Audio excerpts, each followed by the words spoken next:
Érase una vez un muchacho llamado Helio. Helio no vivía en un castillo encantado ni tenía superpoderes, pero sí tenía un compañero de viaje bastante peculiar. Este compañero no tenía nombre, pero se manifestaba de muchas formas. A veces, era una niebla densa y fría que le hacía sentir que cada paso era pesado. Otras veces, era una corriente eléctrica que le hacía palpitar el corazón tan fuerte que pensaba que se le saldría del pecho. Helio quería ir al mundo de los exámenes. Era un lugar lleno de puertas de conocimiento que se abrían a un futuro brillante. Pero su compañero de viaje, esa niebla, siempre se volvía tan espesa que le decía: no hay manera de que puedas pasar este examen, ni siquiera te molestes en presentarte. Y Helio, que creía en lo que le decía, se quedaba paralizado. El mundo de los exámenes se alejaba, y con él, sus sueños. En otra ocasión, Helio fue invitado a un reino de diversión y risas, una fiesta. Quería ir, quería bailar, quería conocer gente. Pero apenas cruzó la puerta, su compañero de viaje se transformó en una corriente eléctrica. Estaba muy incómodo con esa fiesta, le susurró. Fue difícil respirar y tuve mucho que irme. Helio, abrumado, se marchó.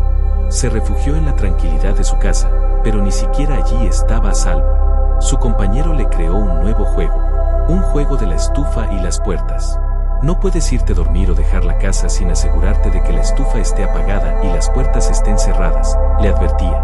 Helio, con el corazón acelerado, revisaba 1, 2, 3, hasta 4 veces. Era un ritual sin fin, un acto de fe que nunca se sentía completo. Era una prisión sin barrotes, construida por su propio miedo. Y cuando Helio tenía que viajar al mundo exterior, a esos lugares lejanos llamados aeropuertos, su compañero se volvía particularmente ruidoso. Tienes que llegar al aeropuerto 5 horas antes, le gritaba. Nunca sabes lo que puede pasar. 5 horas de espera, de nerviosismo, de imaginar todos los posibles desastres que nunca ocurrían.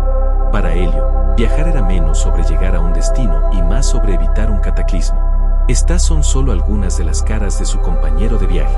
A Helio le tomó mucho tiempo entender que este compañero tenía un nombre. Su nombre era ansiedad.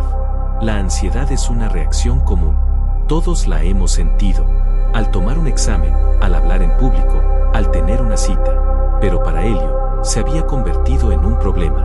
La ansiedad no era un evento, era un estilo de vida. La propia ansiedad de Helio se sentía como si se tratara de todo, un eco constante en cada rincón de su mente. Se preocupaba por muchas cosas de maneras diferentes y eso tenía un gran impacto en su vida.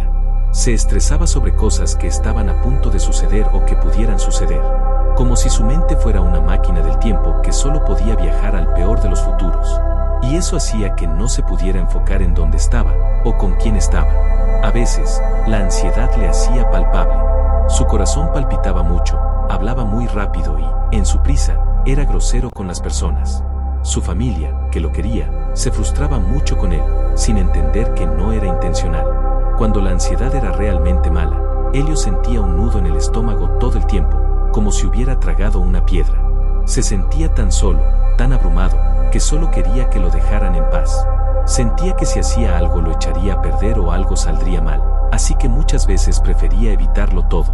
Se sentía mucho mejor quedándose en casa y tomando un trago, como si el alcohol pudiera silenciar la voz de su compañero de viaje. Pero la voz siempre regresaba, más fuerte que antes. Resulta que la ansiedad es un síntoma común de la salud mental.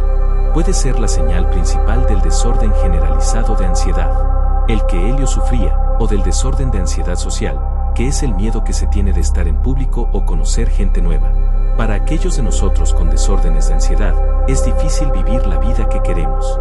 Algunas personas sienten ansiedad sobre cosas específicas. Le temen a las alturas, a las serpientes, a las arañas, o a algo más. A esos miedos se les llama fobias. Cuando las personas evitan esas cosas, la ansiedad se mantiene lejos. Pero cuando las personas no pueden evitar sus fobias, ese es un verdadero problema. Algunas personas sienten ansiedad en el desorden de estrés postraumático o en el desorden obsesivo-compulsivo. En estas condiciones, la ansiedad puede ser tan intensa que las personas son puestas en riesgo de suicidio y usan el alcohol o las drogas para enfrentarla. A veces sienten como si sus vidas se hubieran detenido, como si estuvieran atrapados en una burbuja de miedo y desesperación. Helio fue uno de los afortunados. Un doctor le recomendó algo que le ayudaría, y lo hizo. Ahora entiende cómo se siente su ansiedad cuando sucede y qué puede hacer al respecto. Aprendió algunas buenas habilidades para enfrentar problemas, y el solo nombrar a su compañero de viaje, llamarlo por su nombre, lo ayudó a mantenerlo en perspectiva. A veces, su ansiedad se puede volver muy grande, pero no parece durar tanto como solía hacerlo. Su compañero de viaje sigue ahí, pero ahora Elio ha aprendido a manejarlo. La ansiedad de Elio era tratable, y para la mayoría de las personas, esto es cierto. Puedes recuperar tu vida, sin importar dónde estés. Elio, con el tiempo, recuperó la suya, y por eso, su historia es un faro de esperanza.